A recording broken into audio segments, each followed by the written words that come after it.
देखो यही तो बात प्रधानमंत्री जी कह रहे हैं कि इंडी गठबंधन से जुड़े हुए जो दल हैं, कांग्रेस हो, आरजेडी हो, समाजवादी पार्टी हो, ये ओबीसी के आरक्षण पर, अनुसूचित जाति जनजाति के आरक्षण पर सेंध लगाने का प्रयास करेंगे।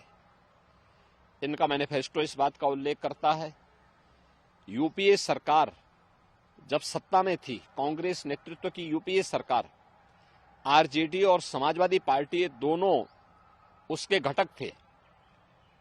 उस समय इन लोगों ने रंगनाथ मिश्रा कमेटी और सच्चर कमेटी गठित की थी।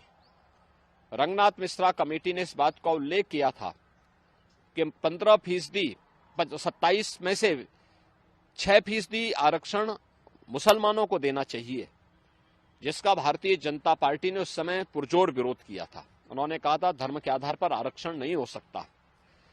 फिर सच्चर कमेटी गठित करके इन लोगों ने अनुसूचित जाति और जनजाति के साथ आरक्षण में सेंध लगाने का कुत्सित प्रयास किया था। इसके लिए इन लोगों ने मुस्लिमों की कुछ जातियों को अनुसूचित जाति और जनजाति में शामिल करने का प्रयास किया।